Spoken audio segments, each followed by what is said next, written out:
cells are the basic building blocks of life. You can think of a cell as a sac or vesicle that contains a lot of stuff like DNA and enzymes and many other molecules. All of these materials inside the cell are moving around within the cell. Also, many materials are coming in and out of the cell. Nothing is stationary. Things are moving around. In this video, I will show you how things move around in space. Specifically, I will go over two types of movement that happen at the cellular level: diffusion and osmosis. Let me start with an example. Imagine you sleep in your bedroom and someone starts cooking bacon in the kitchen. Soon enough, you will smell the bacon cooking. It's because the molecules from the bacon traveled all the way from across the house. This is an example of diffusion.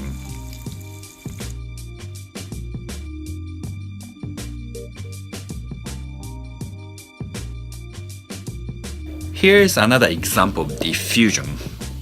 Let's say someone in your class farted.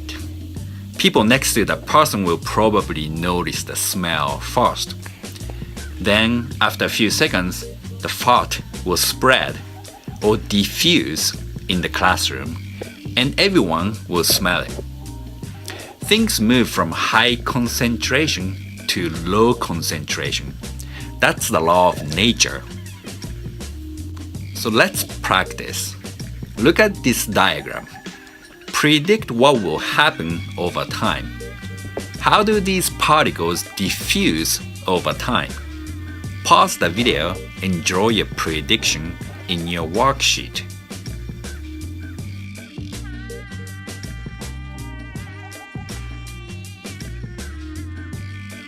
Diffusion is the basic mechanism of how things move around at the cellular level. Look at this diagram. This is the cell membrane. These blue circles represent molecules, and they are outside of the cell. Over time, these molecules will flow into the cell due to diffusion until the concentrations become the same both inside and outside of the cell. This is especially true for smaller molecules like water and oxygen.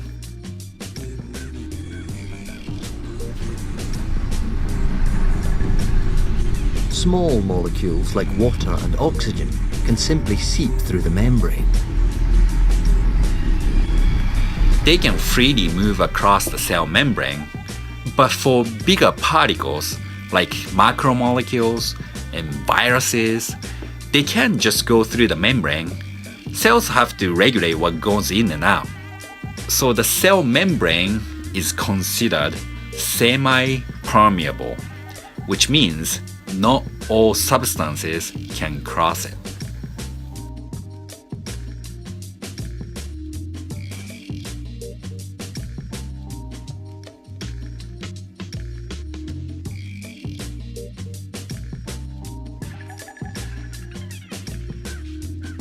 When things diffuse through semi-permeable membrane, we call the movement osmosis. Look at this diagram. This is an example of osmosis because these blue particles, which represent oxygen molecules, are diffusing through the cell membrane. Notice that the same rule applies. Molecules move from high to low concentration, like diffusion. But it gets tricky though. Remember, some molecules cannot move across the semi-permeable membrane, right? Look at this beaker.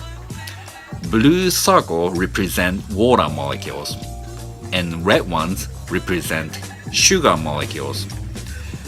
There is a semi-permeable membrane in the middle, which sugar molecules cannot cross. What do you think will happen over time? You know that water molecules diffuse from high to low concentration, so it goes from right to left. But sugar is stuck on the left side.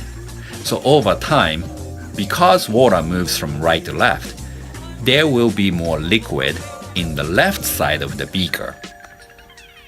One important thing to remember about osmosis is that water always moves in the direction to balance out the concentrations on each side of the membrane.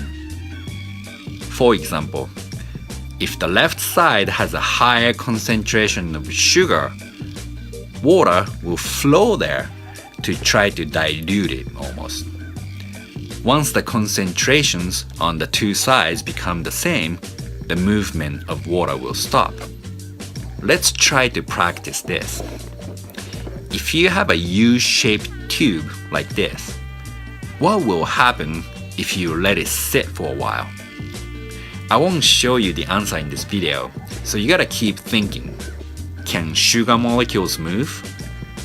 What about water molecules?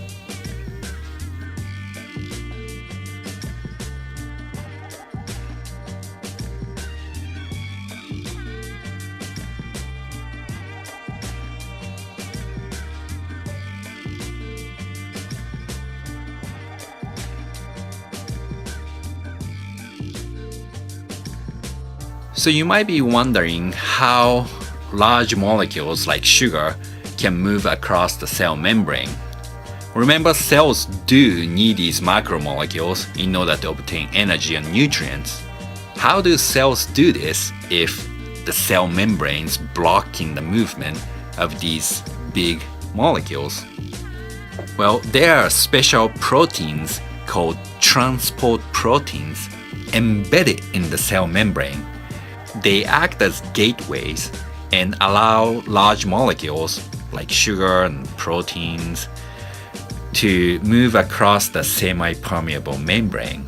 Sometimes cells can also produce vesicles using their own membrane to import and export materials.